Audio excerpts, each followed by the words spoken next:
Hello viewers. आज हम सीखेंगे कैसे हम SAP B1 में GRPO goods receipt PO generate कर सकते हैं।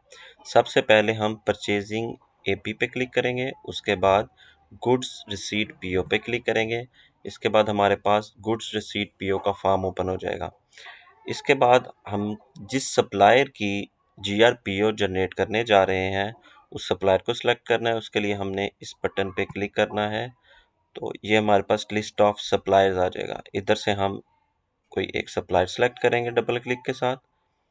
उसके बाद हम जाएंगे, ये हमारा एक सप्लायर सेलेक्ट हो गया। उसके बाद हम जाएंगे कॉपी फ्रॉम पे जाके हम करेंगे पेज डॉक्यूमेंट सेलेक्ट करना है हमने परचेज ऑर्डर। इसके बाद इस सप्लायर के जितने भी ओपन पीओज हैं वो हमारे पास ओपन हो जाएगा, ये विंडो ओपन हो जाएगी। इधर से हम एक पीओ भी सिलेक्ट कर सकते हैं और कंट्रोल प्रेस कर कर हम मल्टीपल पीओज की सिलेक्शन कर सकते हैं। अभी हम एक पीओ को सिलेक्ट करते हैं। इसके बाद हमारे पास विंडो एक ओपन हो जाएगी जिससे हमने बताना है, हमने सिलेक्शन करनी है कि हम कस्टमाइज करना चाह रहे हैं ओपन पीओ की क्वांटिटी को, या ओपन पीओ की क्वांटिटी जो है वो एज इट इज़ उसकी ही GRPO आप पोस्ट करना चाहते हैं। मैं अभी कस्टमाइज पे क्लिक करता हूँ और नेक्स्ट करते हैं। अब नेक्स्ट विंडो हमारे पास ओपन हो गया है कि ओपन क्वांटिटी 50 है इस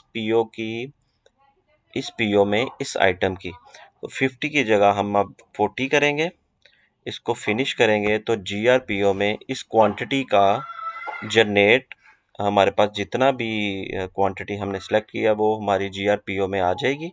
इसके बाद हम क्लिक करेंगे ऐड एंड न्यू पे, तो हमारा GRPO, इसके बाद यस पे क्लिक, GRPO हमारा सेव हो जाएगा। इसके बाद हम इधर क्लिक करेंगे, अगर हमने व्यू करना अपना लॉस्ट रिकॉर्ड, इधर क्लिक करेंगे, ये हमारा लास्ट GRPO जो हमने जनरेट किया वो व्यू कर सकते हैं। Thank you so much viewers. अगर आपको मेरी वीडियो अच्छी लगी है तो इसको लाइक कर दें।